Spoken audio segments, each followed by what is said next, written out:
askan wi ci programme te loolu programme bi pendant 10 ans d'opposition dañ ko martelé bind ko ci suñuy téere wax ko suñuy émission wax ko suñuy meeting kon tey suñu yàlla mais ñu am majorité exécutive am majorité législative bu ñu demee ba exécutif bi traîné ci li mu war a def yéen am ngeen sañ-sañu mën koo suppléer loolu j'étais premier ministre donc ñu installé assemblée bi avec 130 députés de Pastef le président Malick Ndiaye à la tête wax dëgg yàlla mu def liggéey boo xam ne ñëpp gis nañ ko ci fànn yëpp nag boo seetee ni mu moderniser assemblée bi ba tey gis nga saalu plénière yi ni mu mel ak ni ñuy voter vote électronique instauré fi un certain nombre de choses yu amuloon par exemple sur les procédures budgétaires assemblée c'était une zone de non-droit budgétaire c'était le président et le questeur ñooy décaisser nu mu leen neexee ñooy joxe marché yi nu mu leen neexee mu ñëw impulsé fi manuel de procédure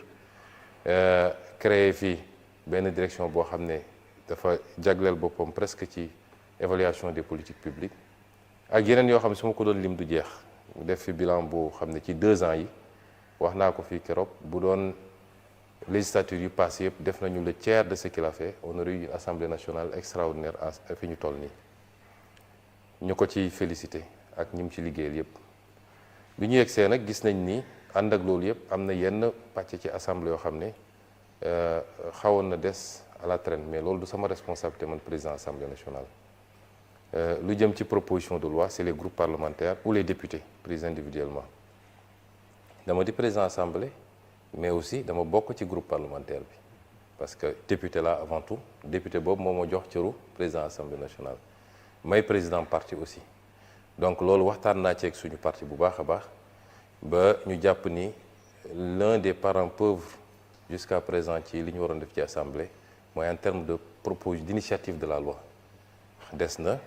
boo demee fu mel ni France ci l'ensemble des lois yi jaar assemblée nationale aujourd'hui plus de 70% ci député lay jóge c'est l'initiative des parlementaires fii nag moom dafa mel ni député yi dañ du ci bëri dañ daan toog depuis des années di xaar exécutif bi envoyé leen des projets de loi donc loolu bokk na ci li nekkoon li xawoon a faible ci assemblée bokk nañ li xawoon faible aussi mooy le contrôle d'action gouvernementale parce que assemblée bi def na ñaari at pratiquement initié wul benn commission d'enquête parlementaire ça pose problème yàlla xam na ni y a de la matière dans ce pays yooyu député yi biñ ci waxtaanee jël nañu seen responsabilité effectivement am yu bëri yoo xam ne moom ñëw na mottali li fi nekkoon ba tey boo dajalee yooyu yëpp nag effectivement ça remet l'Assemblée au cœur du débat public et de l'action publique te loolu mooy rôle Assemblée nationale kon ñu ngi sant yàlla bi ñu mayee ñu ñëw mottali li fi ne woon et que ça ait pu permettre d'impulser une nouvelle dynamique à l'Assemblée nationale.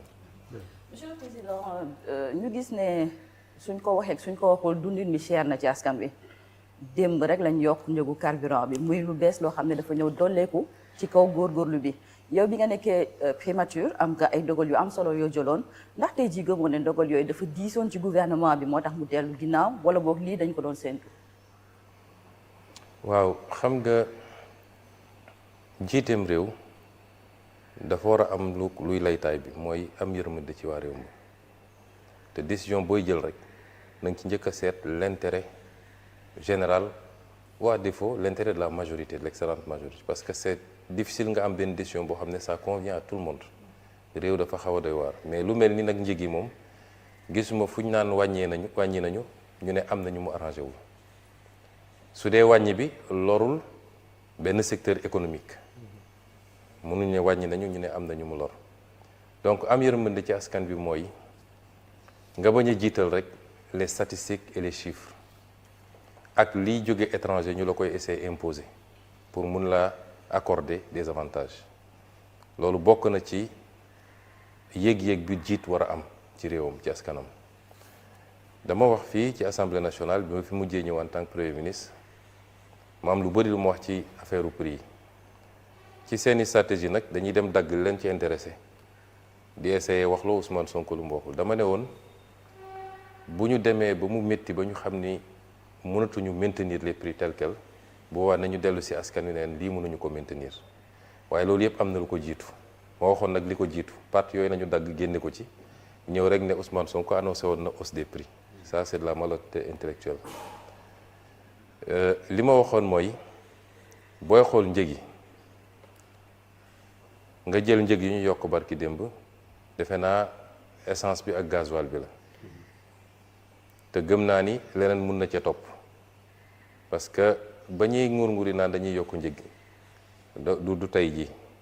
daanaka bi ma génnee gouvernement ba léegi ñu ngi ci waaye li ñu doon wax mooy nañu préparer opinion bi nañu jàllale ay message buy jàll ci yenn presse yi pour préparer opinion bi ndànk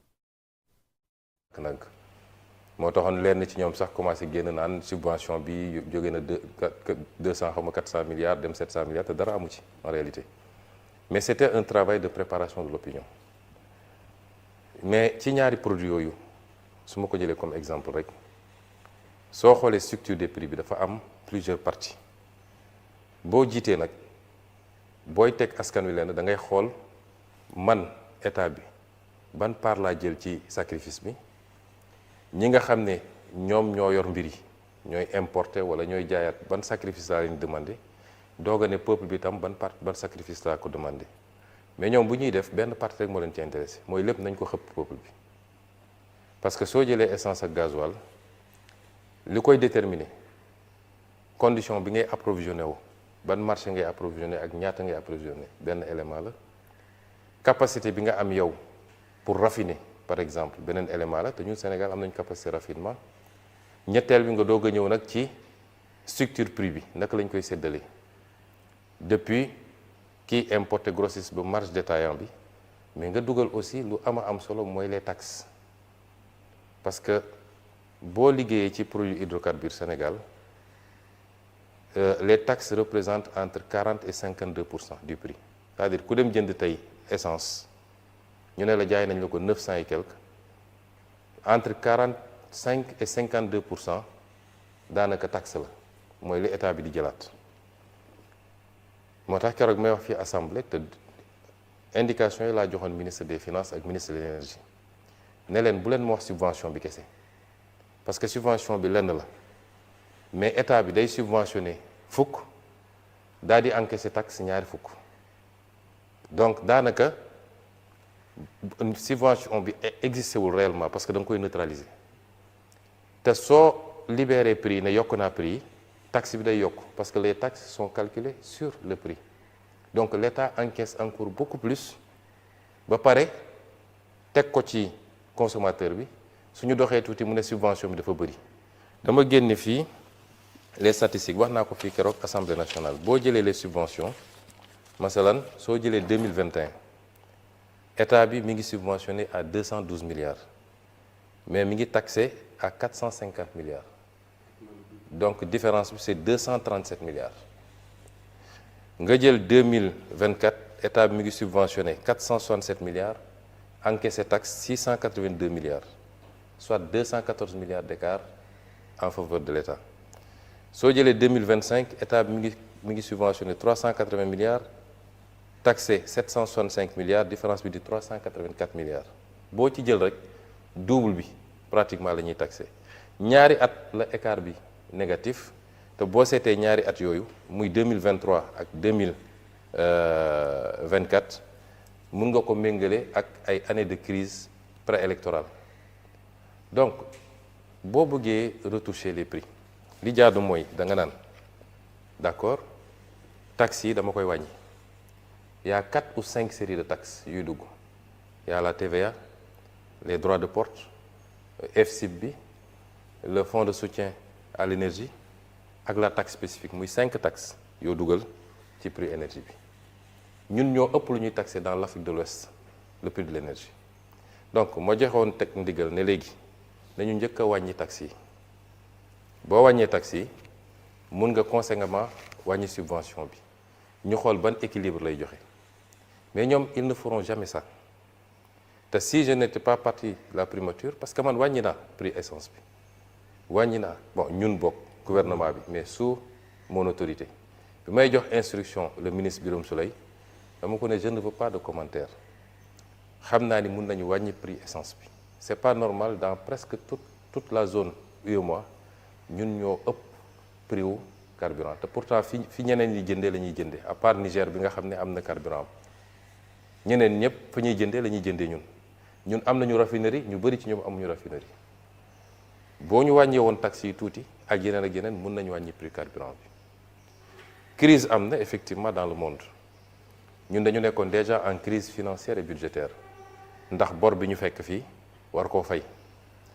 ñu ñëw guerre Moyen-Orient am beneen crise tegu ci mais ànd ak loolu yépp man gëm naa ni suñu defoon liggéey boobu ba pare amaana du ñu yokk mën na am sax dañuy wàññi et c'est ça qu'on attend des gouvernants mooy toujours na nga jiital yërmande bi nga am ci askan wi maintenant su dee dafa am ay conditionnalités yi ñu leen di imposer de l'extérieur ñun de bi ñu fay nekk dañ koo bañoon ne ajustement ak restructuration ça se fera pas au détriment du peuple sénégalais te wax naa ko suñu conférence de presse jour bi ñu génnee gouvernement bi moom président suñu dernier jotaay bi ñu waxtaanee di xawal ndax dañu déggoo am déet ci gouvernement bokk na ci ñaari laaj yi ma ko laajoon mooy est-ce que njëg yi dina yokk mu ne ma non njëg yi du yokk on va maintenir ñaareel mooy est-ce que di ngeen nangu restructuration mu ne ma non mais li ñu commencé nii ajustement structurel la. ah oui ah lan mooy ajustement lu dul on vous impose de l'extérieur yenn mbir yu xam ne leer na ni baaxul ci askan bi on fait supporter au peuple parce que situation économique du pays situation financière et budgétaire mayul ñu supporter un certain nombre de choses c'est une forme d'ajustement et je ne crois pas que ça va s'arrêter ci bii loolu nag bokk naa ni jàpp naa ni bokkul ak gis-gis boo xam ne méngoo naag jiite bu ànd ak yërmande ci askan wi gëwuma ko.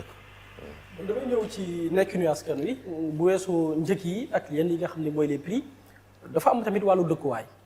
sonal sénégalais yi rawatina yenn ci ay barab yi nga xam ni arrêté woon nañ les chantiers am lu ñu leen diggoon. damay jël benn exemple muy le cas des sénégalais yi nga xam ni le plan d'urbanisme de détail muy PUD phase 1 bi nga xam ni concerne les zones yëmbal.